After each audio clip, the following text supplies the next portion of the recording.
My friends, good morning to you all, and it's a joy to have you here. We've got a fun packed show today to inspire your learning, your creativity, your reading, your literacy, but also with lots of laughter and fun along the way, with some brilliant guests coming up as well. So we will be starting our show in a minute with just a minute tag, which is always a bit of a favorite, in which the authors get 1 minute, only 1 minute, to talk about their whole book before we obviously go into a bit more depth later on. So please put your hands in. Now, obviously, I say put your hands together. I always do this. Obviously, they can't see you, they can't hear you, but I think it kind of encourages a kind of a good vibe throughout the show, gets all the energy going in your classroom. So when we do, you know, be clapping along in your classroom. Bit of whooping's always good, bit of cheering. I know a lot of your teachers like doing a bit of the old gyrating, whatever you want, it's all good. Okay, so let's welcome one of my guests. First up, please put your hands together. Swapna Haddow. Hello, Swapna. Round of applause to Swapna. We have the fantastic Justin Somper. Hello, Justin. With his sword. No mucking around with Justin today. We have James Turner. Hello, James. How are you, James? We have Lucy Strange. Round of applause to Lucy Strange. Okay, we're going to go down there. We have Steve May. Hello, Steve May. We have Lisa Williamson. Hello, Lisa. And last but not least, we have the wonderful Anna Fargher. Hello, Anna. We're all here. All the gang are here. So listen, give each other, give the schools, everyone, just give a big wave. A nice big wave is good. Whatever you want to do, that's really, really good. Listen, a delight to have you all with us today. But for now, we're going to play just a minute. So we sometimes do this two different ways. This one's a bit of a quicker way because we've got a lot to get through. So we're going to start with Swapna, then Justin. Oh God. I know. The horror. Ooh. Okay. I know. Swapna, Justin. Then we're actually going to go to, I think we'll do Steve and James because they're together on the same book. Then Lucy, if that's okay. Then Lisa and Anna. You're going to finish it off in style. Okay. I know. I'm not sure if it's first or last is the best to go. And then you'll have a minute to talk about your book. Now, you can't stop talking about your book. So you can't sort of pause, and you can repeat words like and all those kind of words, but you can't repeat saying things about your book. So you've got to kind of, you know, keep talking non-stop. James and Steve, when we get to your bit, I'll explain again when we get there. You'll have 30 seconds each. Yeah, I know, which is even more terrifying. Okay.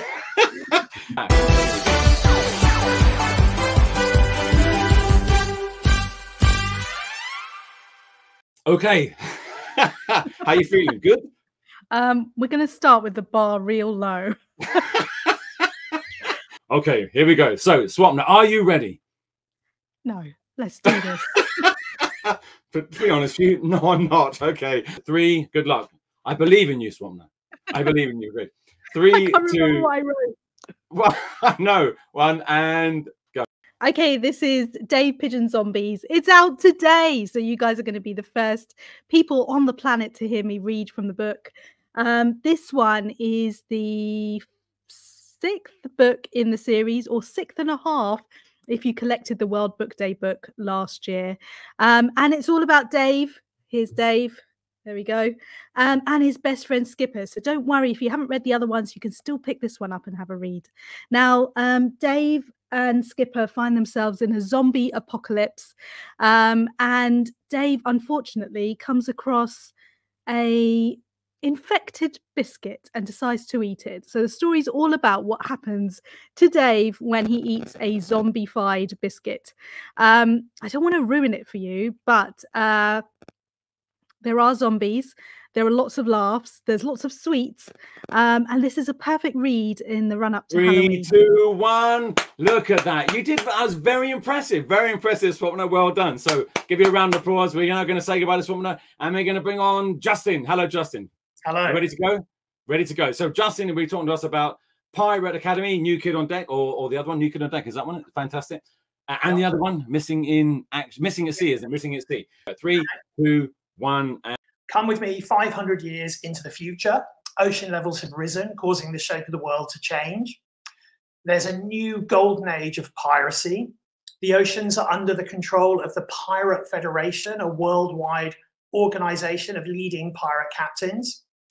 The feds also run 9 specialist schools all around the world, including the Pirate Academy in Coral Sea Province. The academy only admits 15 students each year.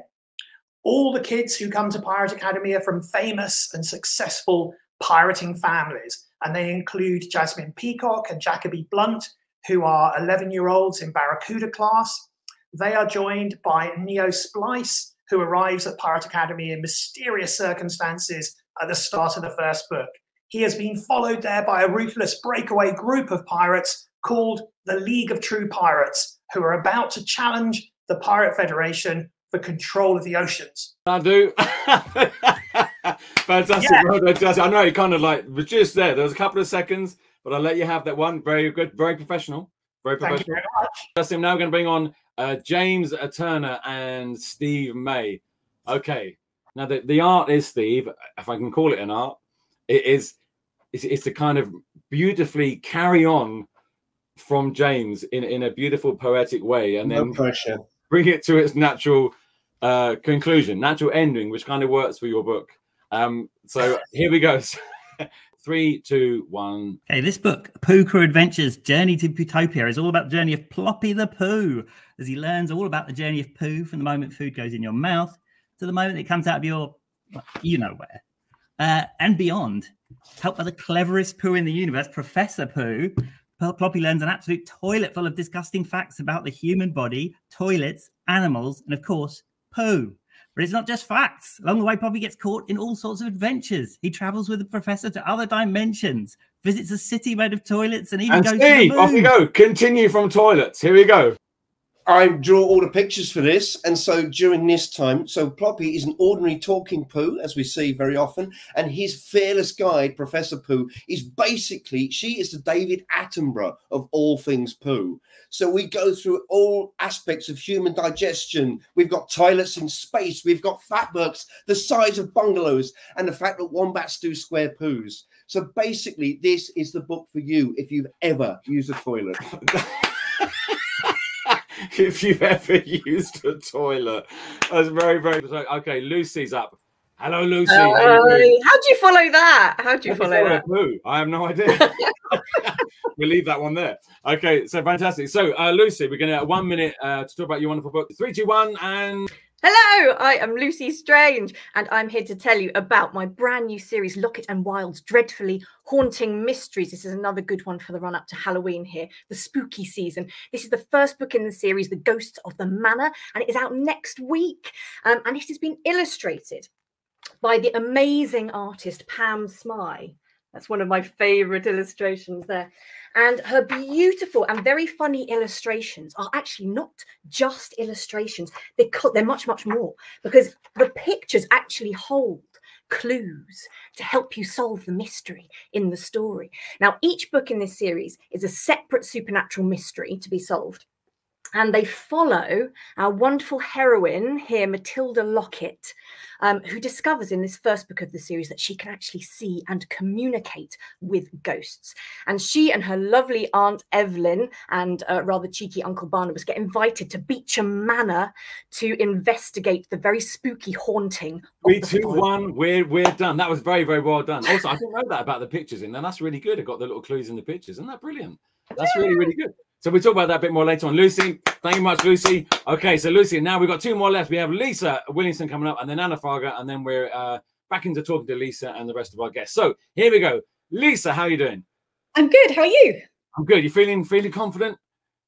Sure. Yeah. We'll say yeah. Yeah. Why not? Why not? Because might as well say something. Yes, I am. Okay, so Lisa, Lisa, we're going to go with 3, 2, 1, then we're going to hand over to you. Okay, so ready? 3, 2, 1. Off you. Hello, I'm talking today about Secret Crush, which is the 3rd book in the Big School series. It's out today, actually, which is very exciting. So these are the first 2 books in the Big School series. And if you don't know, each book in the Big School series is told from the point of view of a kid in year 7. And in Secret Crush, it is the turn of Astrid, just up Stop there. Astrid is a super quirky character. She loves being different. She doesn't care that some people think she's a bit weird. And in this book, she develops a crush on new boy Teddy. Now, when she first meets Teddy, they have loads in common. They love the same fantasy books. They both look art. But then one day she realizes that maybe she likes Teddy as more of a friend, that maybe she has a secret crush on him. And the book follows what happens as she navigates this crush. And without giving anything away, things don't quite go to plan. And the book is enhanced by the cutest illustrations by Jess Bradley, who some of you may know from the Phoenix comic. She's the squid bits. 3, 2, 1. Fantastic. Well done. Well done. That was really, really good. Really, just be quick, don't you? It's really, really good. Well done, Lisa. Fantastic. Okay, so Lisa, we're speaking to you in just a moment. So thanks very much, Lisa. And we're going to bring on Anna Fargher now. Anna, here we go. Hello. I know, no pressure. No pressure. No pressure. So you're going to wind all this up with your wonderful book. So 3, 2, 1. Over to you, Anna. So hello, everyone. I'm Anna Fargher, and I have written a book all about, I would say, probably the world's most famous volcanic eruption, which was of when Mount Vesuvius erupted in 79 AD. So this is a story about the Romans, but it's also a book about this wolf dog called Delta.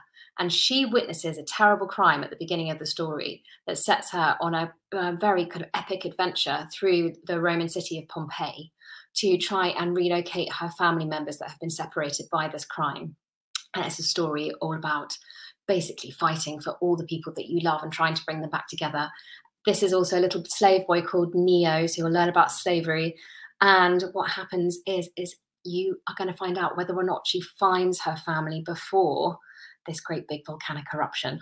So it's quite tense. It's beautifully illustrated throughout by David Dean. So you can see here.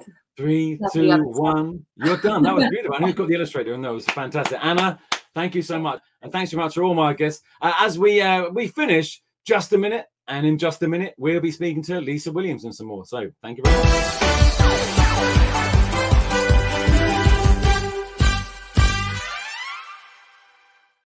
Okay, that was fantastic, and they all did. Oh, they all did so well, didn't they? Do well. They did well. Fantastic. So we're going to bring back Lisa Williamson to talk a bit more about her wonderful book, Big School Secret Crush. So Lisa, welcome back, and well done for just a minute. You did great. It's really good. So Lisa, this is obviously the latest book in the Big School series. As you said, started with Best Friends Forever and Double Drama.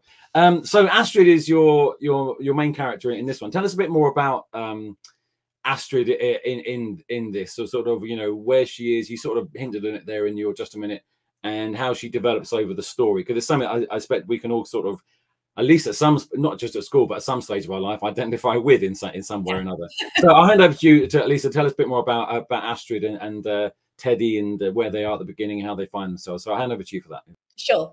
So Astrid's a character who, if you've read any of the other Big School series, you would have met Astrid. She pops up in both of those, but this is her chance to tell her story. So Astrid is really quirky. Some people do think she's a bit weird because, you know, she doesn't kind of go with the norm. She likes to be different. So she doesn't really care that people think she's a bit odd. She kind of loves her differences. But she often does wish that, even though she's got some really good friends, that they kind of were into the same sort of stuff that she is. And then this new boy Teddy comes to school, and they have so much in common. And initially it's amazing, and they get on brilliantly, and she goes around his house, and but then one day I think she suddenly realizes, oh my gosh, this is more than friendship. I have a crush on Teddy. And she just doesn't know what to do with this information. And the book kind of follows as she struggles to navigate this whole new world of having a crush on one of your really good friends. Your good friends. You managed to really, I know it's been sort of said before, but you managed to really get under the sort of skins of these sort of preteen characters and really kind of bring them to life and stuff. It actually echoes a question. I got a question from a school I sent it for you, Lisa, and it's St. Paul's Catholic Primary School in Durham. Did any personal experience influence the themes and or characters in this book, or indeed any of the Big School series? Is it based on things that you've experienced or friends experienced, or, you know, what's it based on? Lots of little bits. So some bits are based on things that I experienced. For example, in the first Big School series, when our main characters go up to senior school and are in different classes, that happened to me. So even though Astrid is a really different character to me, she's a lot braver than I was when I was 11, I think. I think we've all had a crush that we've been desperate to keep secret, and it hasn't turned out how we want it to. So even though what happens to Astrid in the book is not based entirely on something that's happened to me, it was very easy to put myself in her shoes and sort of navigate what would happen if I got a crush on a really good friend and they maybe didn't feel the same way. Yeah, no, but it's really big. It's really realistic, because obviously that's what it's like. And it must happen all the time, but you wouldn't know, would you?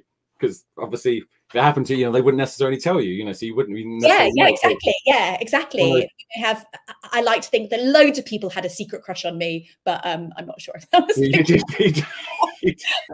I know. You have to think that way. Make it feel better, doesn't it? Yeah. They all. Listen, okay, we're going to. We can have a little reading from you if we can, Lisa, and then I'm going to ask each of our guests today. I'm going to ask them, as it's a back to school special, if they have a favourite book from their school days and why. So I'll be asking Lisa that afterwards. But for now, I'm going to hand over to you, Lisa. Give us a little taste of this and give us a bit of context to the reading as well. So I'll hand over to you for that, Lisa. Thanks very much. Brilliant.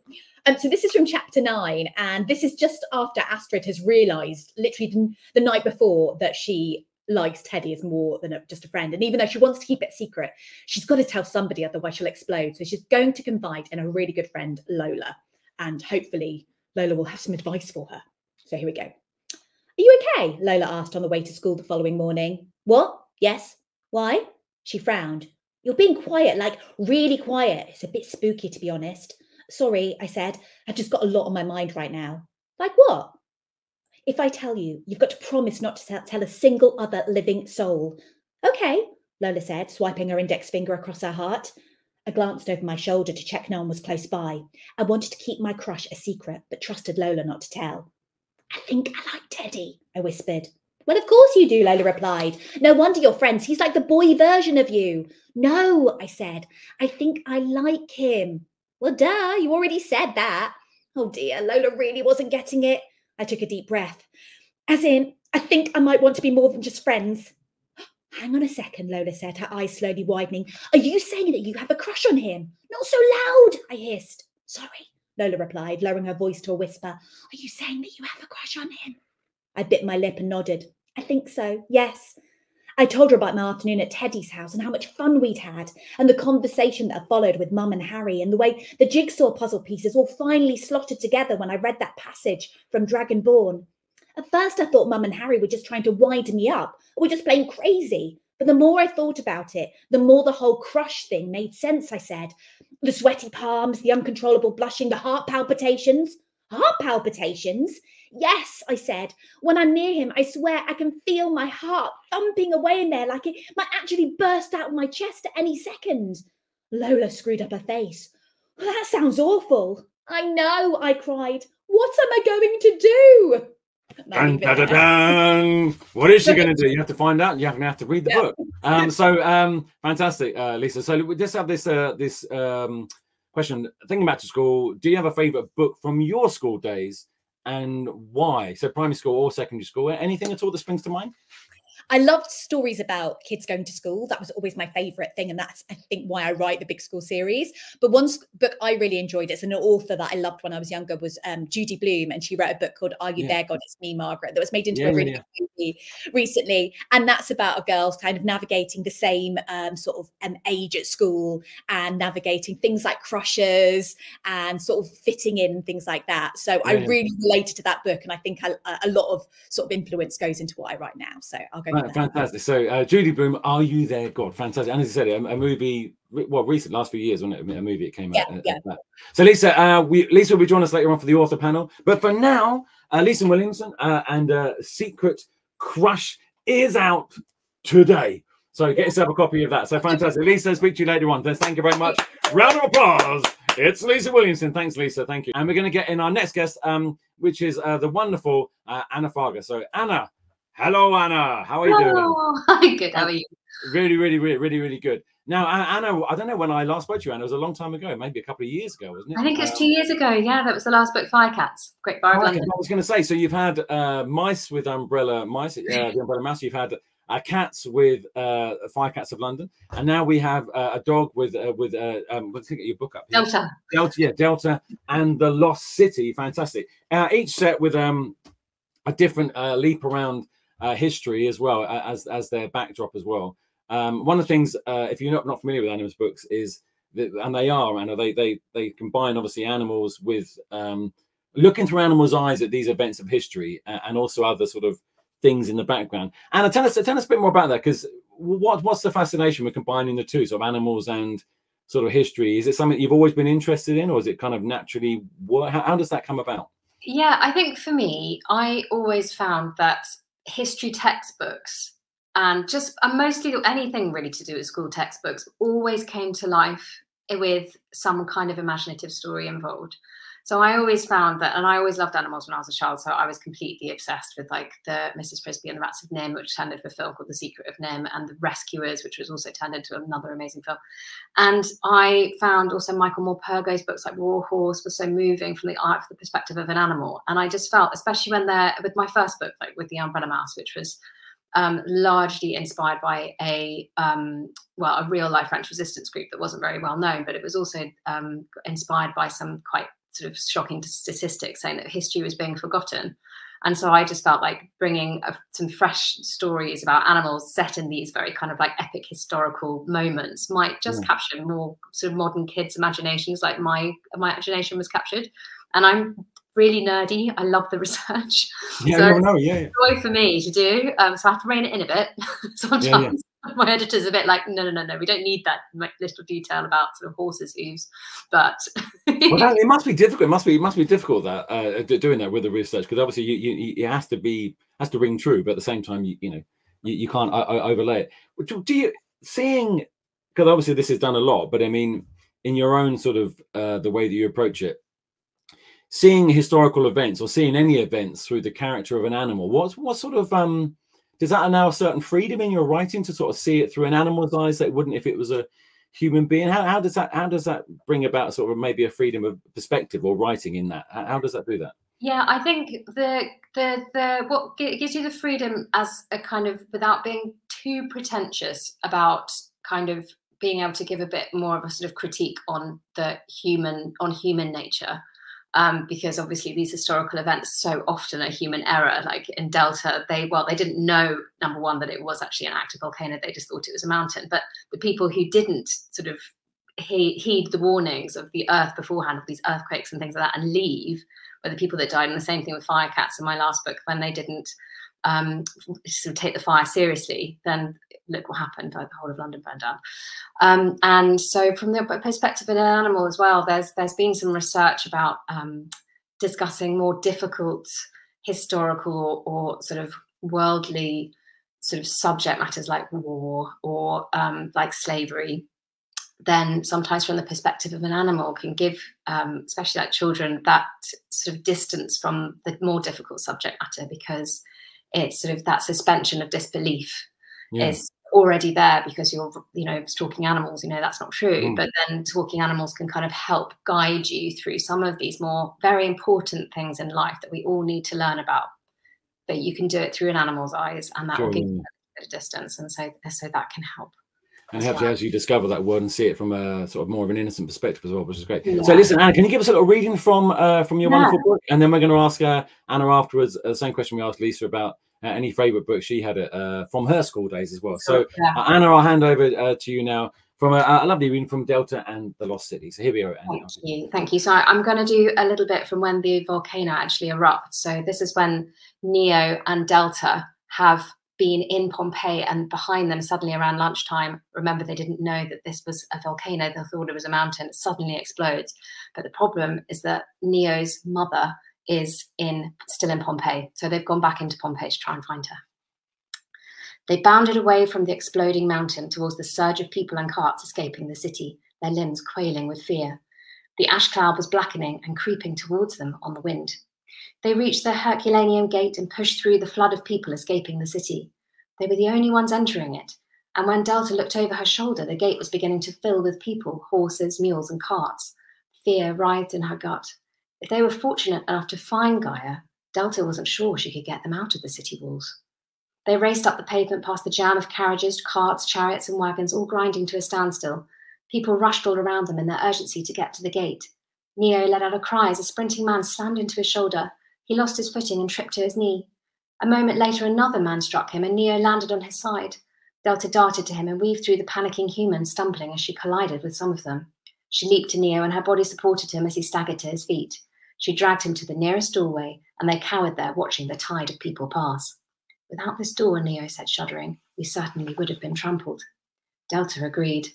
Her eyes travelled to the mountain, hoping the worst was over, but a cold feeling of dread crept over her. There was no sign of it. All she knew was the hellish black cloud. All she saw was the hellish black cloud edging towards Pompeii, like a gigantic open mouth swallowing the daylight in its jaws. There we go. Fantastic. A little teaser there. Yeah, the wonderful world of Delta. Just we're gonna. Can I answer? I actually got a school question for you, but it's really, really quick. I'll ask you the other one. We've got to get to Justin Somper, who's coming up after you, Anna. So just a quick school question, quick answer. Eldon Grove Academy, Hartlepool.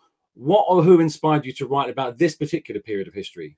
Oh, this particular bit. Well, funnily enough, what inspired me was the remains. So I can show you on this amazing picture. So in neighbouring Herculaneum, which is a town just north of Pompeii, they've found all these skeletons. Eventually, you can see this skeleton has even got its jewellery still left on the finger. And within these people who were found, there was a little boy holding on to his dog in their final moments. And that to me was just, so I really wanted to remember these people who, because it's really, this is a massive tragedy. And I wanted to remember the dogs, you know, of Pompeii, and also just how amazing, you know, having a pet dog is, that in your last moment you are going to grab onto your dog. And, you know, that's amazing. I've never seen that before. That's an amazing. Yeah, it's not that well known. And so there is a legend also of a dog who her collar was found of a dog skeleton, and on the collar it had an inscription of 3 different times that dog had saved its owner's life. And so this is also the inspiration, because you'll see that the three inscriptions come into the book. That's amazing. Okay, just very, very quickly, do you have a favourite book from your school days? Favourite book at all? One of my favourite books. I mean, I think we did Narnia, which obviously I loved, and like I said, the Rats of Nim. I was completely obsessed with the Rats of Nim. Rats of Nim and the Narnia books are all. I just read all the Narnia books. I just read the last couple. I love. They're my favourite ones. The last 2 Narnia books. I love them. Yeah, they're amazing. The last battle's amazing. They're brilliant, brilliant. So fantastic. Anna, we'll speak to you again later on for the author panel. But for now, Anna Fargher, please, and she's back with Delta and the Lost City. Thanks very much, Anna. So now we're going to bring straight to the show with some, you know, have to talk like that for some reason, because it's pirates. I don't know why. Let's bring Justin Somper back. So hello, Justin. Welcome back. Ahoy. This is going to be a whole pirate chat. It really isn't. I'm not going to talk like a pirate. I might just kind of scratch my back with my sword, though. I think you should do that. Just sort of do that, staring at the screen, just sort of staring there with your eyebrows slightly raised. Yeah. That's pretty good, actually. It's pretty good. Now, Justin, so we have earlier this year we had Pirate Academy New Kid on Deck. Now, just that, we have Pirate Academy Missing at Sea as well. So tell us a little bit about your main characters in the book. Obviously, lovely characters. You spoke about them earlier. We have obviously Jacoby and Jasmine. Where do we give us a little bit about them from the last book? So how did they get into this kind of situation, and then where they are in this continuing adventure? So I'll hand over to you to sort of give us a bit of a feeling about that, if I may. Here we go. Yeah, absolutely. Well, in the first book, New Kid on Deck, you're right. We meet Barracuda class, and we've got Jasmine and Jacoby, who've been at Pirate Academy for a while. Neo arrives as a bit of a surprise. Neo is not his real name, so there's a little bit of a mystery about him. And I guess he's kind of tested out as the new kid by all the other members of Barracuda class, who know each other really well because they've known each other for years. But they discover Neo's true identity, and they discover that he's in trouble because he's been pursued to the Academy by the League of True Pirates. And we discover a little bit extra in the first book, which I'm not going to share with everyone just at this point. And then in Missing at Sea, the 3 of them are part of the Barracuda Oceans Bound weekend. And essentially, this is the first time that these 11-year-olds get to sail away in their own cruise for the whole weekend without teaching captains, because all of the teachers at Pirate Academy are famous pirate captains. They sail out without the pirate captains for 48 hours And things get very difficult quite quickly. So they're dealing with spiders and snakes and skulls and sharks and all kinds of mayhem. All kinds of mayhem, and that's what comes across in the book. It's a wonderful. These books are a wonderful adventure, but they're really just thinking. I was thinking about Anna just said about the sort of research and stuff. Even from a book which is obviously different in style from Anna's in that sense. Obviously, there's a lot of sort of research and background stuff you'd have to do to get all those sort of terminologies and all kind of rest of it right. The bad guys in this, the League of True Pirates. Did you in your sort of looking at, you know, piratology, is that even a word? Don't know. But if you're looking at the world of pirates, did you take any inspiration? Probably the worst, not the right word for bad pirates, but you know, ideas from some of those famous pirates of the past at all? Yes, that's a great question, and I could answer that for about an hour. I think the key thing when you're dealing with pirates is everyone's a rebel, everyone's an outsider, and there are no obvious goodies and baddies, which is kind of what I like. So you've got the Pirate Federation that thinks it's in control of the school and the oceans, and then you've got this new group, the League of True Pirates, who are a breakaway faction, and we don't know very much about them. What we do know is they look pretty darn scary. So this is an illustration by the wonderful T.O. Scaffer, and you can see they've got cloaks and they've got quite a serious sword like the one I was flashing around earlier. But they've also got these masks, and the masks are inspired by the faces of old ships' figureheads.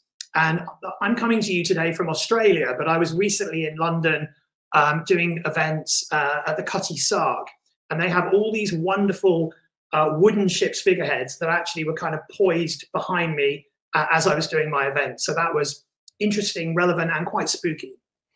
So you get this inspiration from all kinds of sources. As I said, it's something you could talk about. I'm sure Anna could, and well, anyone here, anyone who's done a book, obviously, you've got to do your research to sort of flesh it out and get the background for it. Justin, can you give us I don't know which book you want to give it from, a little reading, a little taster from it? Are we going to go from the first or the last one? I'm going to do a little taster from the first book, which actually picks up from that illustration. So brilliant. I'd like you to imagine that you are one of the barracudas and you're faced with these two grim agents on the dockside at about midnight. Okay, I'll hand over to you for that, Justin. Cool. The 5 plucky barracudas faced the 2 terrifying agents of the League of True Pirates on the wooden jetty. The curving swords of the enemy glinted in the moonlight. What kind of a school for pirates is this, the male agent inquired, if they don't even equip you with swords? We do have swords, Jacoby replied crossly. We just didn't think we'd need them tonight. No swords, the man said, slicing his own weapon back and forth menacingly through the air. He lunged further forward. The edge of his sword was now so close to Cosmo that Neo could see his classmate's face reflected in the blade. He knew the agents were ruthless, but would they really go so far as to maim a barracuda? Well, yes, he figured. They probably would. Undaunted, Cosmo and Ocean sprang into action, unseen by the enemy. Each reached a gloved hand into the pouch attached to their waist. Grabbing a fistful of pure ground-up Mucuna Purian seeds, they took aim at the eye holes in the 2 agents' masks. Precision was going to be vital. Fortunately, their aim was perfect. Neo punched the air. The 2 agents began writhing and crying out in pain as the powerful seeds landed in their eyes. The male agent's knife clattered to the ground. Cosmo darted forward to quickly grab it. Ocean sprang forward to smear more of the ground-up seeds onto the woman's wrists. The agent cried out and Ocean snatched up her weapon. Ocean and Cosmo now fell back, leaving the coast clear for their comrades. Jasmine and Jacoby stood side by side. They had removed from their bags what looked like a coil of rope attached to an ordinary fishing net. But of course, there was nothing ordinary about this net. The 2 classmates nodded to each other and then swiftly launched their fiendish lassos. The coils of rope landed squarely on the agent's shoulders. Yes, Neo punched the air, right on target. Next, Jasmine and Jacoby made the crucial double tug on their lines, and Captain Quiver's catch of the day net slid smoothly down over the enemy agents' bodies, tightly binding their torsos, arms, and legs. Confused and thrown off balance, the agents looked exactly like unsuspecting fish that had been hauled out of the evening tide.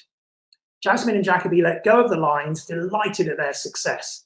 As they high-fived each other, Neo called out into the night, "Phase 2 of Operation Fishhook complete." Dun, dun, dun, dun, dun, dun. You wanted to sing along to that. It's got its own theme tune going in the background there. If it feels like Justin. So we've got a question from school for you, Justin. If you answer that quite quickly, and then we're going to ask you about your favourite school day book as well, if that's okay. Lovely, yes. So, light might be. It's not Licky, is it? Lychee, I think it's called. End First School, Bromsgrove. Where does your inspiration come from to develop your characters and plot lines? I'm guessing this is across all the other books you've written, including the Vampire series and all the rest of it. Yes. Again, lovely question. I mean, developing characters in many ways, you know, you do the setup and then the characters kind of develop themselves in some ways. They start kind of growing in your head. You start living with them as real people and they will kind of lead you where you're going to go from book to book. So I'm just working on the third one at the moment and having a lot of fun with that. And in terms of plot, well, I'm a big fan of graph paper and post-it notes, as you can see here. So this is me, some of the work I've done plotting out the next book, which is called Sword Echoes, coming your way next year. And as you can see, lots of coloured post-it notes. That really helps me working out the plot. I allocate different colours to different characters. The fact it's post-its, I can move it around these big sheets of graph paper. So that's kind of how I do the plot. That's absolutely fascinating. That's seeing those post-it notes. But I know quite a lot of people use that, don't they? It's got to sort of get a sense of it, and then you can easily juggle it around. So it might be something you can work on in your classrooms. Anyone watching, to post-it notes, different ideas, and you can play around with them, which is quite good. It's also quite a good way, I think, if you're working with someone else on a book, so you can obviously put your ideas and swap them around as well. Justin. Thinking back to your school days, do you have a favourite book from your school days? And if so, why? What is it and why? I have many, ranging from Charlie and the Chocolate Factory to the Bagthorpe Saga series by Helen Cresswell. Yeah. But I just grabbed this one off my bookcase, The Outsiders by S.E. Which I discovered as a teenager. And of course, it is kind of one of the original books about teenagers. Published quite a long time ago, but I've recently reread it and I think it totally stands up.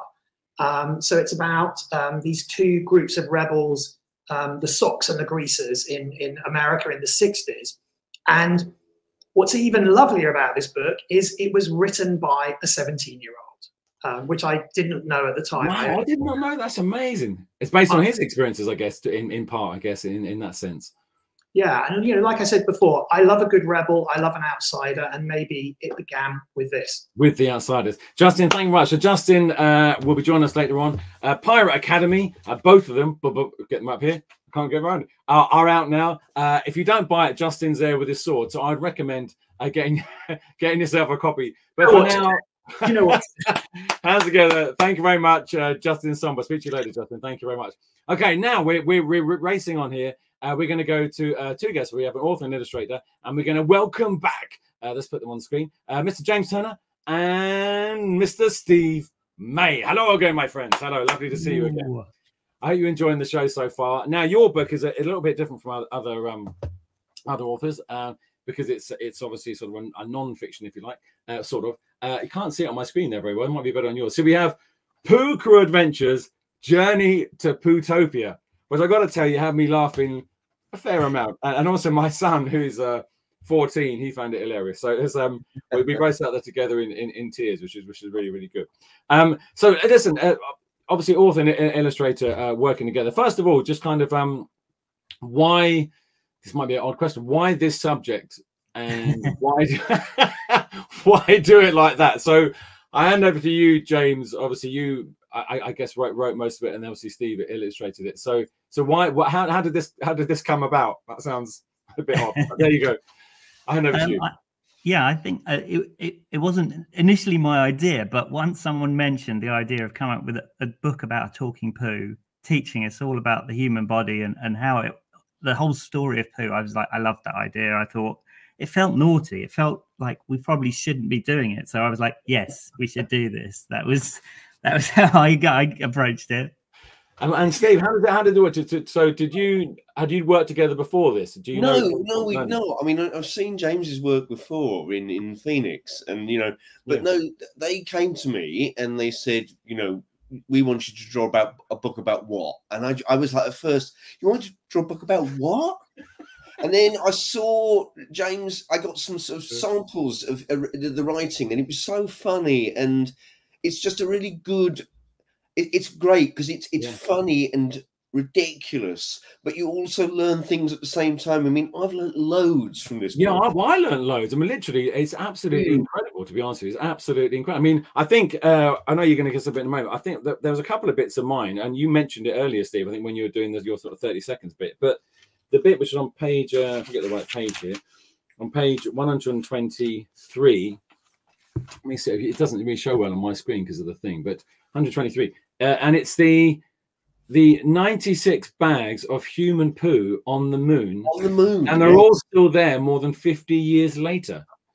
So this before they had the toilets on the spacecraft, which they obviously do now, they put the poos in bag on the moon. And they're just sitting on the moon. These bags, which is absolutely unbelievable. Can I just ask you, how did you find out that fact? Is that just sort of readily sort of available thing, or did you have to sort of this sounds wrong, do a deep dive, which isn't the right HarperCollins paid for us to go on a journey. Actually, we actually went up in a rocket. No, I'm lying. Yeah, went to the moon and went, hang on a minute, what's that doing there? Yeah, there's a couple of bags up there now. Well, that's do you have that? So when you were researching it yourself, and then obviously you illustrated, so you mentioned, Steve, about you learned stuff along the way. So I'll start with you, James. But was there anything that you came across and you sort of thought, well, that's absolutely incredible? What's your do you have a favorite kind of fact from the book at all?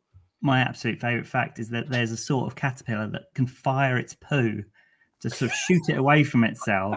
And if a human fired their poo as far as that caterpillar, it would fire all the way half the length of a football pitch, which I thought was a brilliant fact. Where's that as a Marvel villain? You see, I know. And Steve, anything for you at all in that? But you came across lots and lots of ridiculous stuff. Just certain things James would write and think, how am I going to draw this? But one of my favourites is just the fact that I just think it's a brilliant fact that wombats actually do square poos, which I think is a wonderful. That's an amazing, very, very neat. So I'm going to hand over to James and Steve now to give you a little. I must say a little taster. That's not the right expression. No. Here we go. So there we go. So, right, I'm going to read you a bit of the chapter "We Are Made Out of Food." In this chapter, Ploppy and Professor Pooh have travelled to another dimension called the Nutrizone to learn about how humans absorb the food that they eat. But of course, it's not just humans that need nutrition. Oh, get the right page.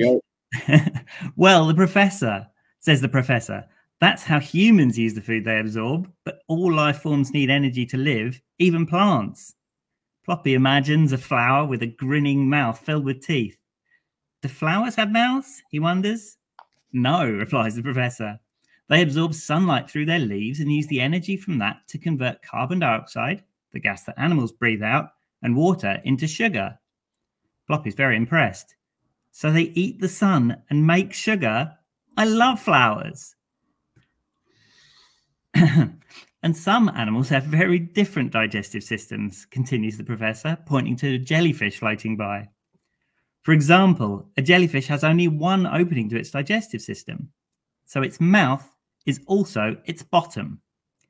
Ploppy holds his nose as the jellyfish says, hello. I think we should leave it there. That's a good bit to end on. Or start, whatever you want to go. That's fantastic. But do you have a favourite book, James, from school days at all that kind of might have been a book about poo? Maybe not. I don't know. Maybe it inspired you. So anything at all that you kind of I mean, to keep on the idea of comics, which is I love reading all the Asterix books growing up. Yeah. So some of my favourites like the Asterix and the Cauldron or Asterix and the Big Fight were just brilliant. That sort of madness, I think, has influenced this book for sure. Yeah, I can see that. And Steve, what about yourself? Well, I love the Asterix books as well, and it's just great because you just pick up. Also, that's where I learned all my Latin from. But I'm gonna choose. I think for me, the Moomin books by Williamson, I think are lovely. I love the drawings, and they manage to be funny, strange, reassuring, and sad all at the same time. Yeah. And I think they're magnificent. If you haven't, anyone out there, if you haven't read them, they're brilliant, and they're much better than the TV things as well. The TV, no, I'd agree. Yeah, absolutely. She creates a world which is just magnificent.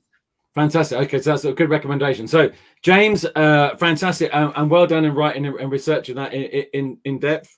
I want to say goodbye to James now. So round of applause to James. And we're going to now just go to Steve. So thank you very much, James. So Steve, I'll remove myself and hand over. Okay. I'm just going to show you how to draw. I should draw Professor Pooh, who is basically the David Attenborough of all things Pooh. So we start with her eyes.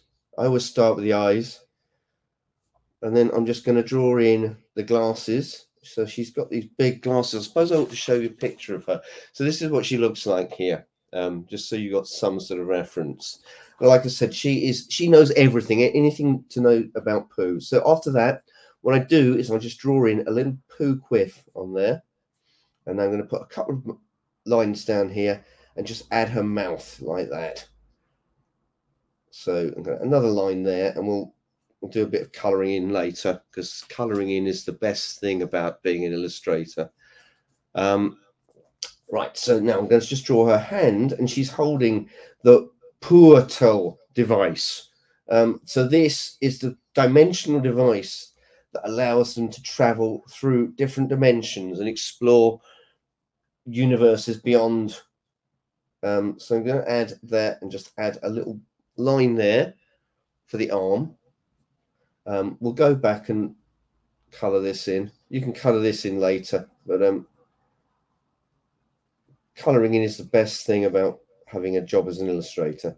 I'm going to add some eyebrows, because eyebrows are really important. Eyebrows are really important when you're drawing characters, because it really gives a lot about their expression.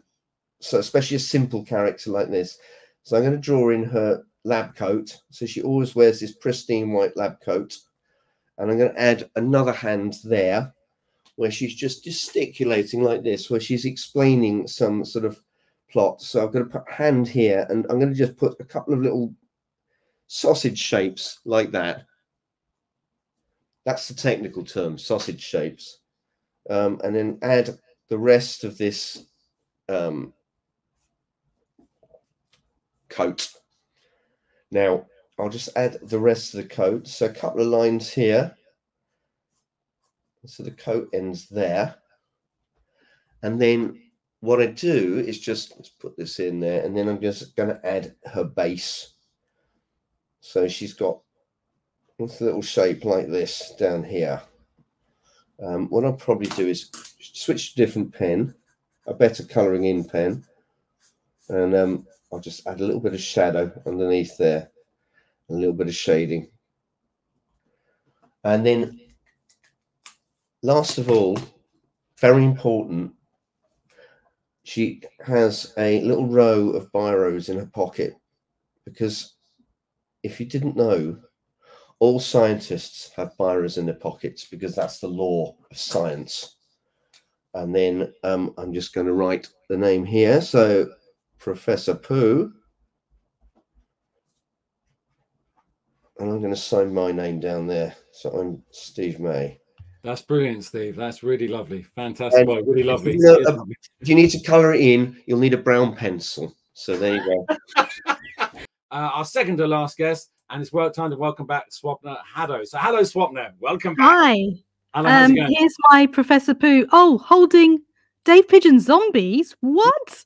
Isn't that good? I love that. That's really good. Always on brand. Mix them all up. Fantastic. So Dave Pigeon, as you said, this is, was it you said the 5th book? Is that right? 5th or 6th? Wait, hold on. 1, 2, 3, 4, 5. 6 and a half.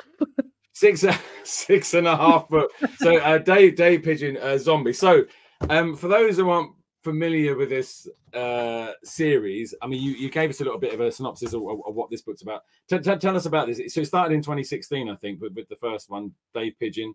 Yeah, that's right. Thinking that. So how did it start, and where are we now over this sort of 6-book series? So I'll sort of hand you over to that to sort of give us a bit of a history and sort of an up-to-date thing where we find ourselves now. So hand over to you. Okay. So we started with Dave Pigeon in the sort of Doritos cool orange, cool blue. And this was the first book in 2016, illustrated by Sheena Dempsey. Let's try and get it without the light on it. And it introduces you to Dave, who is a pigeon who gets attacked by a cat, and he decides to write his memoirs on a typewriter he finds in a shed. The owner of the cat decides to look after the pigeons in her shed, and he finds a typewriter, and he and his best friend Skipper start typing up their memoirs, basically to try and help other pigeons. And then we moved on to Dave Pigeon Nuggets, which came out later on. These are all illustrated by Sheena Dempsey, and this one came out in 2017, and it's all about a pigeon nugget maker who wants to turn all pigeons into pigeon nuggets. And then we had, all these books are going to fall over in a minute. That was really badly thought through, Swapna. Dave Pigeon Racer, which came out the next year. And as you can guess, it's about a big race. Dave thinks he's a pigeon racer, but he's not. So this was an absolute disaster for him. But he makes a comeback in Dave Pigeon Royal Coup when he gets mistaken for a royal pigeon. And you can imagine it's a bit Prince and Pauper for him. And then the last one that came out was Dave Pigeon Kittens. Actually, no, wait, hold on. We had a World Book Day book. There was that one. That's the half. And then we had Dave Pigeon Kittens, which was all about Dave and the kittens. And then now we're here. Now we're zombies. Now we're zombies. That's quite amazing how many situations you can put a humble pigeon in. I'm pretty impressed with that.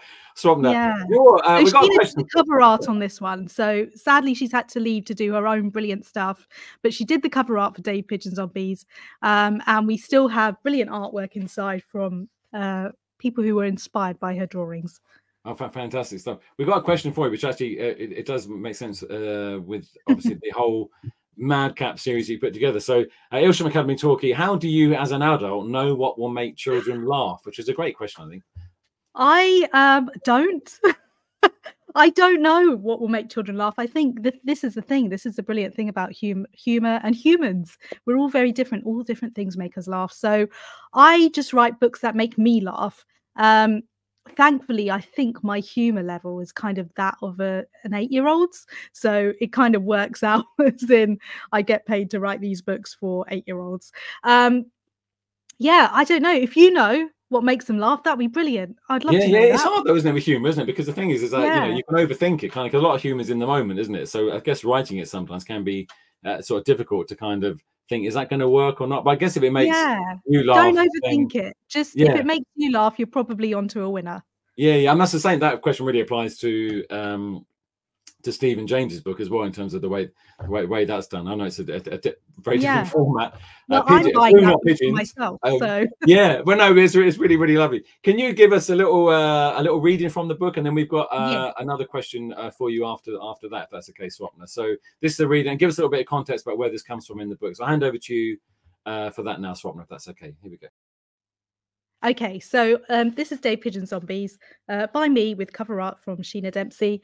I'm going to be a bit boring, unlike everyone else. I'm just going to start from the beginning. So here we go. Dave tells a story. Do you want to hear a spooky story, Skipper? Always, I said to my best friend Dave, as I got cozy in amongst the pile of cables on our shed floor. Dave came in close, his feathery head covering the window and casting a shadow of darkness over us. His eyeballs darted from side to side to make sure we didn't have any unexpected company. I saw him next door today, Dave started, his voice hushed and mysterious. He stood 6 pigeons high, and when he moved, it was with the speed of a man who clearly had a pet canary instead of a sensible bird like a pigeon, Dave said. His voice lowered like he carried a terrible secret. The parting in the middle of his hair was of a man who clearly had a pet canary instead of a sensible bird like a pigeon, he continued. And his dark suit was worn by a man who clearly had a pet canary instead of a sensible bird like a pigeon. I sighed. I'd forgotten how terrible Dave was at telling stories. There was something about him that said he was a man who clearly had a pet canary instead of a sensible bird like a pigeon. Okay, Dave, I interrupted. Him next door is the owner of Tinkles. I get it. I hate that bird, Dave said of his arch nemesis Tinkles the canary. Is this really a spooky story or just 10 chapters of you talking about how annoying Tinkles is? It's a real story, Dave huffed. Can you get on with it then? Dave puffed out his chest feathers and nestled back on his bottom, returning to his position as storyteller. I saw him next door place a suspicious-looking black bucket on his front porch, Dave said. As he carried it to the bottom step, I heard something rattling inside. Dave came up close, so close to my face his breath ruffled my feathers. His eyes darted around the room before he continued. Skipper, he said. That something sounded like bones.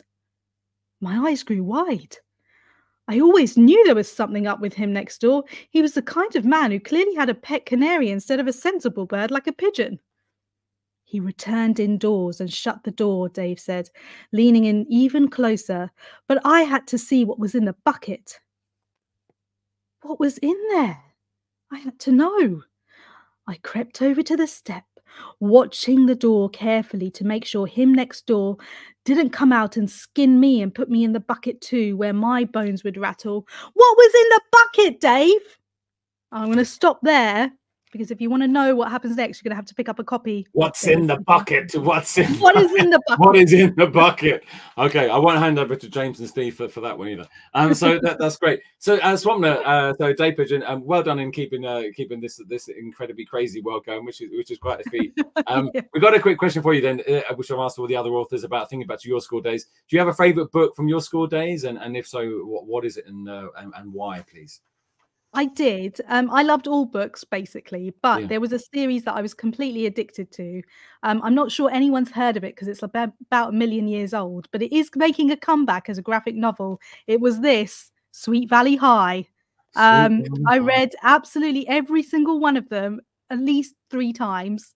It's about these 2 twins that I did not relate to at all, but I really wanted to live their life because they sounded like these American fabulous people, and I really wanted to go to America and live over there.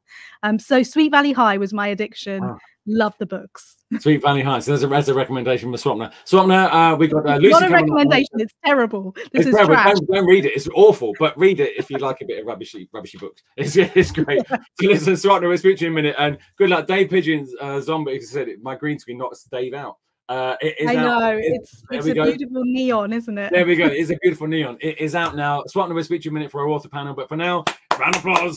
Swapna Haddow. So speak to you in a minute, Swapna. Thank you very much. Thank you. And it's now for our final guest. So over to Lucy Strange. Hello, Lucy. Hello. How you doing? Hello. And is now joining us with yet another book. Another book. Here we go. See if it appears on. Oh no, it's all right, mine. Look, the Lockett and Wilde's dreadfully haunting mysteries. The Ghosts of the Manor. Dun, dun, dun, dun. So it's very, very exciting. Wonderful book. So this is the first of a new series, I'm presuming. It is. Is it a trilogy or what's it going to be? It's a trilogy. Fantastic. At the moment, it's a trilogy. It's a trilogy. Yeah. I'm working on the 3rd book. Wow, it'd be good if it could went on forever. It'd be fantastic. So Lucy's books. If you're familiar with Lucy's book, and this is no exception, really. It's got sort of combine slightly creepy things with fantastic story, friendship, adventure, and a bit of history, and they all kind of combine in a beautiful melange. I like to think. Lucy, so your characters Lockett and Wilde. You gave us a sort of a glimpse into it in your Just a Minute thing. Can you tell us a bit more about, without giving too much away, who they are, and the sort of what sort of kickstarts their journey in your book? Can I hand over to you for that, if that's okay? Hand over to Lucy for tell us a bit more about that. Yeah, so just as Mr Dilly was just saying, actually, So my other books all do combine a bit of history and a kind of that gothic flavor and a kind of mystery in there. But I wanted to do, and I wanted to use all those ingredients, but in creating something a bit lighter and a bit funnier. So this is what we're doing with our Lockett and Wilde books here, the dreadfully haunting mysteries. So we have our main character, Matilda Lockett, who is traveling the country with a spirit medium show called Signora Valentina and Her Shadows of the Dead. And in this spirit medium show, there's Signora Valentina, that's her Aunt Evelyn, wearing lots of sequins. And Matilda plays the part of Dead Edna, a ghost in the show. So the whole show is actually completely fraudulent, that Signora Valentina cannot communicate with ghosts at all. But at the beginning of this story, in this book, Matilda discovers she actually can. She actually can see ghosts and she actually can communicate with ghosts.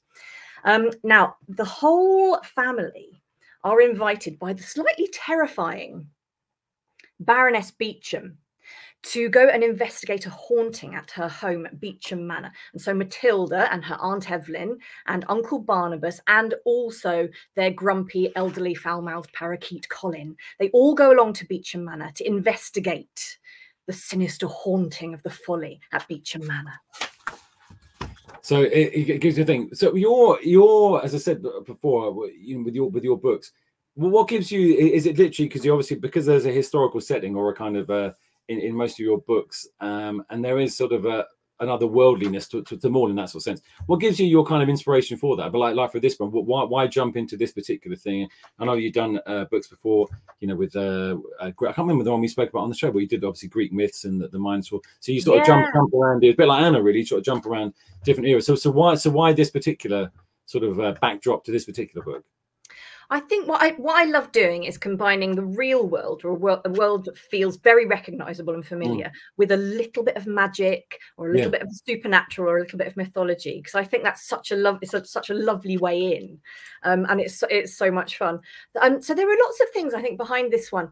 One of them is in particular my love of mystery stories. So I think I was around about 10 or 11 when I got really into murder mystery stories, and of course when I was 10 or 11 there weren't any age-appropriate murder mystery stories, so I just started reading Agatha Christie and having terrible nightmares about being traumatized by these murder mysteries. But now there are so many fantastic murder mysteries. I wanted to create a mystery story that was suitable for readers age kind of 9 and up.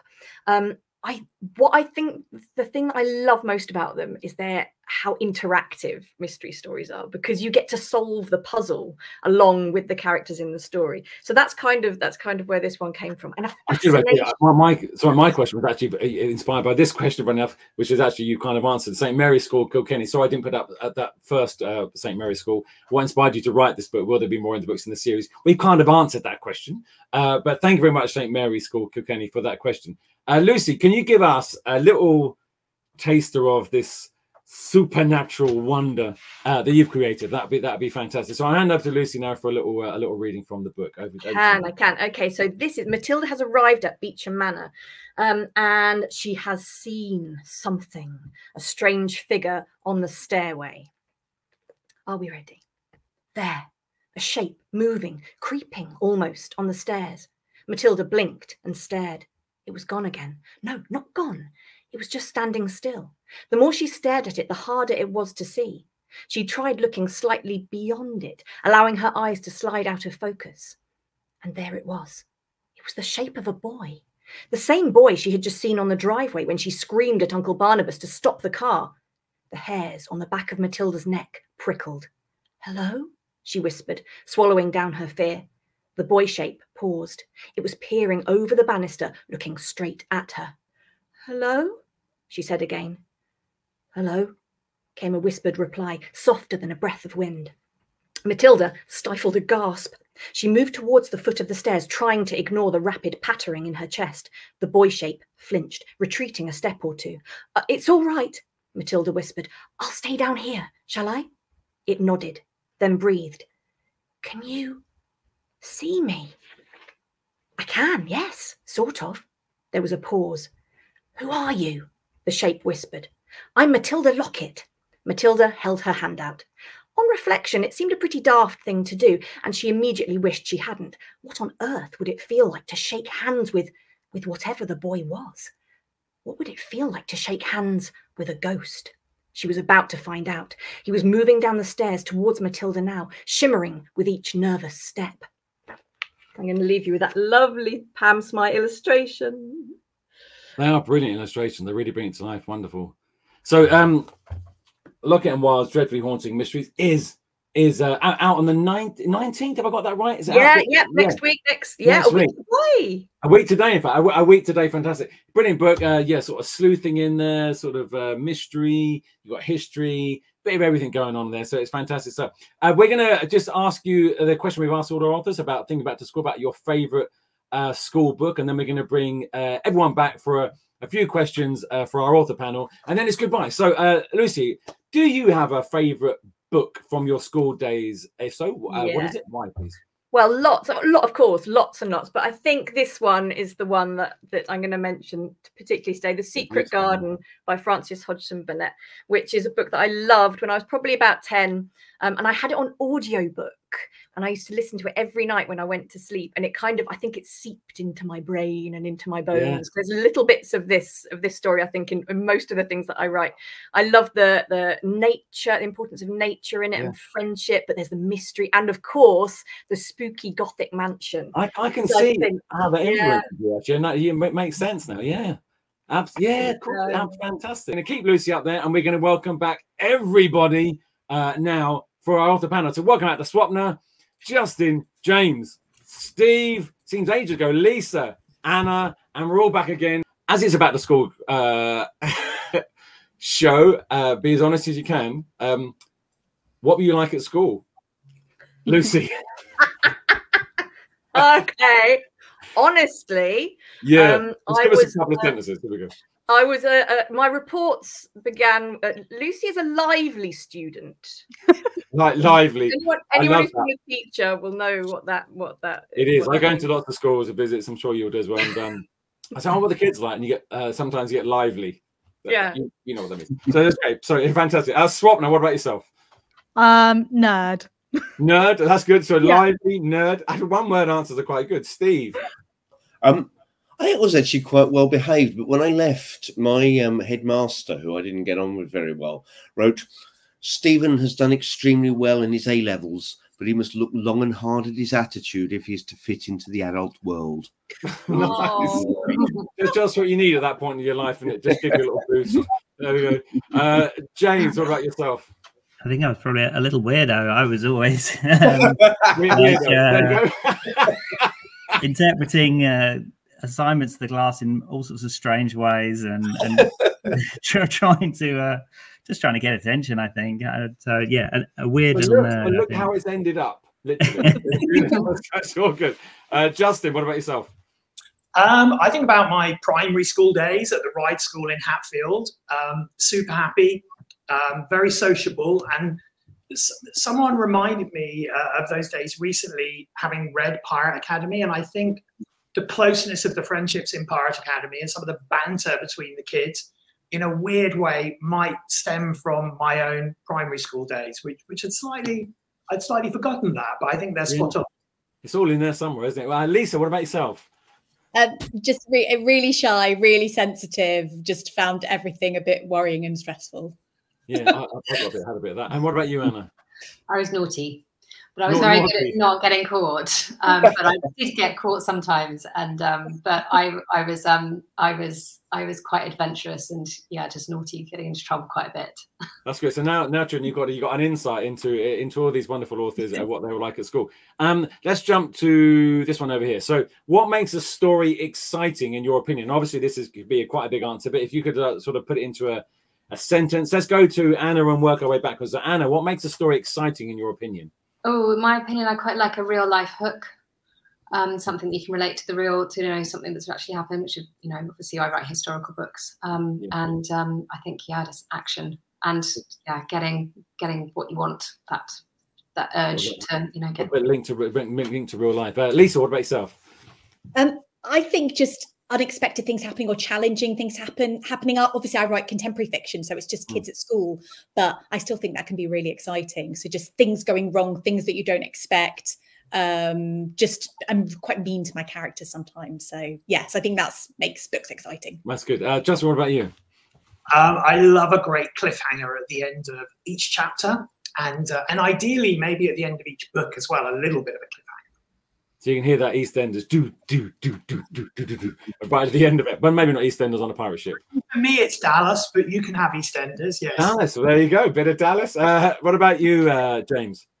I think a story is exciting if there's like real stakes to it. If something bad is going to happen, if the hero or heroine doesn't manage to achieve whatever they're trying to do, that really gets you involved in the story and care whether they're going to succeed or not. Fantastic. Steve? Yeah, you've got to really care about the characters, haven't you? I think something that really makes you want to turn a page, you know, that sort of thing where you're, what's going to happen there? Having said that, though, I think a flying elephant occasionally always adds a nice little thing. I don't think there's enough flying elephants in life, and I think we're going to have to sort of get fun to draw as well. So yeah, absolutely. Swapna, what about yourself? I think kind of a mishmash of all of those things. If something unpredictable happens, it will be exciting. Brilliant. And Lucy? Yeah, I agree. I particularly agree with a character that we like and we're on their side and we're fighting for them. We want it to work out for them. But definitely something gripping, a hook. We want to find out what it is, what's happening, to what's going to happen to that character, how they're going to work it all out. And I think from the reader's perspective, keeping to have that lovely sense of exciting momentum with the story, I do think like short chapters are really, really helpful for that. I like short chapters. I believe in. Yeah, I do more with short chapters. I don't know why, oddly. Let's have a couple more because this is quite interesting. So, how much do your stories change as you write them? There was I don't know if any of the children watching will be familiar with Neil Gaiman, but I think he did a quote that he said, how much of your stories change from the first draft to the last draft? And he said they're exactly the same apart from all the good stuff, which was quite a good quote, I think. So Lucy, just sort of quick, because there's a couple other questions. So you've got a quick answer to that. How much do your stories change as you write them, or maybe along the series of drafts that you do? So how much do they change? Yeah, I think actually the main destination point actually never changes, because I'm quite sort of careful at planning where the story goes and where I'm heading with the story. But what I do is I discover lots of unexpected little moments along the way that are sort of delightfully surprising even for me. Must take things off on different tangents, I suppose, which must be quite interesting. I want to be you, Swapna. Mine changes a lot. In fact, I don't think I've ever done a reading in front of people and actually not changed as I've gone along. I don't know why. I just constantly change a story, even as I'm reading it. And even though it's all printed, I'll still read a completely different version. I quite like that. That's really good. You never know what you're going to get. But I like no, you don't know. Yeah, it's like Forrest Gump. Steve, so in terms of illustrating, obviously you do your own bits and bobs as well. How does that kind of work in terms illustrating and writing wise? Mine tends to be very much about the process. So I have an idea of what's going to happen, and suddenly I'll be like, oh, hang on, wait, what's that? Yeah. So mine tends to be very tangential, my process. You know, I get suddenly very excited about something which will then turn me off. So, you know, it's very much about how the journey as it goes. So mine change all the time. Yeah.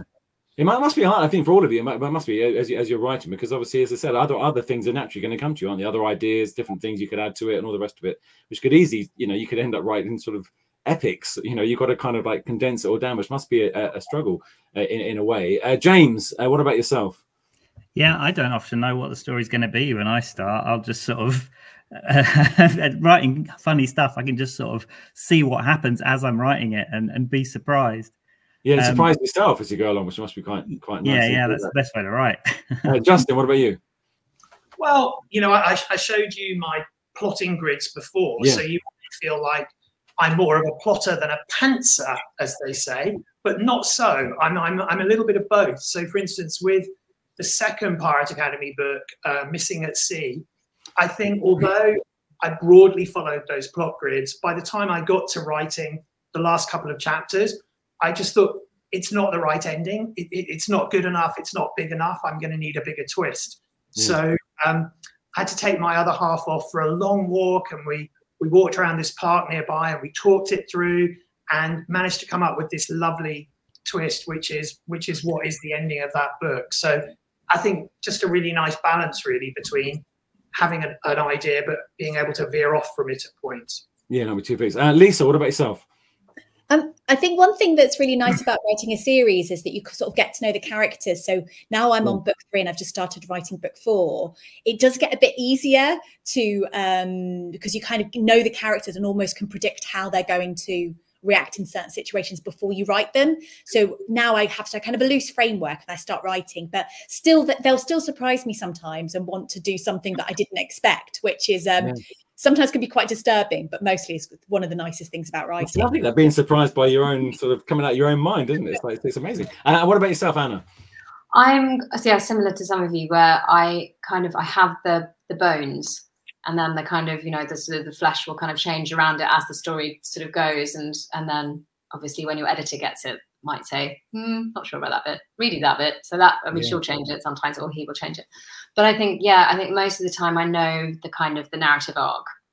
I kind of almost have the beginning and the end pretty solid, and then the middle can kind of, move around a little bit. It's really interesting for all the children watching as well, because they can sort of see that you all have similar bits that need to go in there, but obviously your methods of how you go about that and the starting and end points change, which kind of leads into the next question, really, which is as it's the start of a school year, and there'll be lots of creative writing projects across this term and future terms. A few tips from all you. So do you have a excuse me, a top tip for getting started with creative writing in whatever that would be? I think for all of us, the scariest thing sometimes is that blank sheet of paper, isn't it, in what we do. And some of us are more natural at it than others, and others discover that as we go along. So Anna, I go to you. Do you have like a top tip for getting started? Maybe at our sort of viewers' age, how they would do that? I mean, there's a very famous author which is really writes for adults, so they won't know probably about Kurt Vonnegut, but he has some really great YouTube.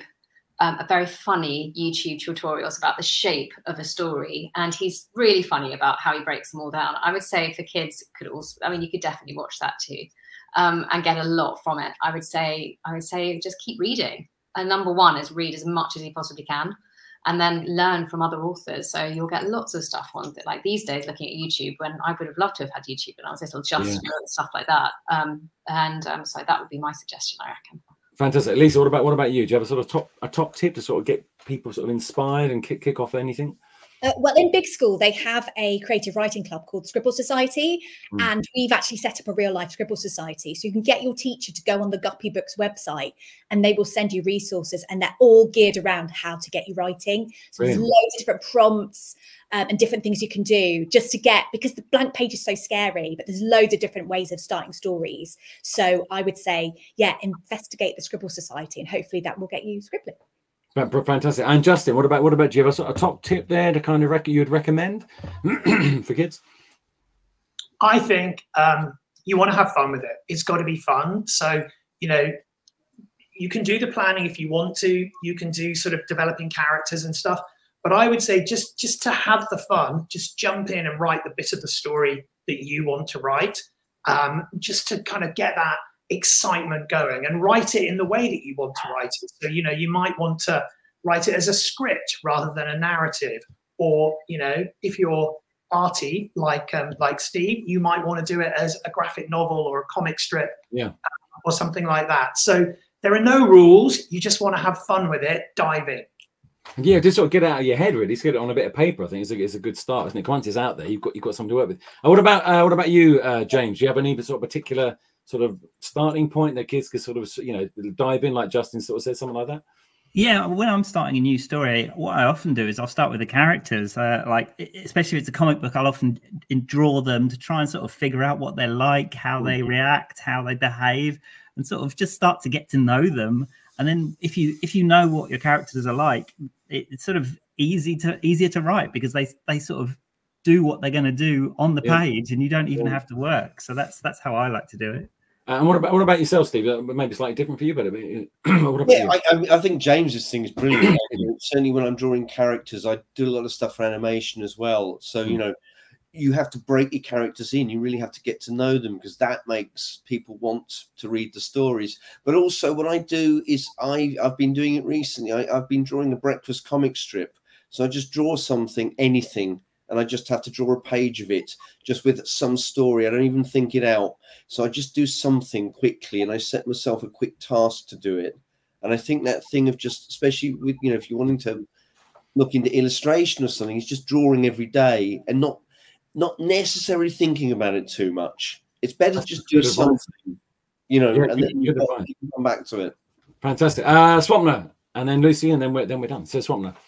I would say if you're struggling to get started, surround yourself with loads of stories. So if you want to write a funny story, read funny books, watch funny movies, listen to songs that make you laugh. And the same, if you want to write a sad one, read a book that makes you cry, watch a movie that makes you cry, listen to a really sad song and listen to the lyrics, and get in the headspace of what you want to write. And that kind of usually kickstarts your creativity.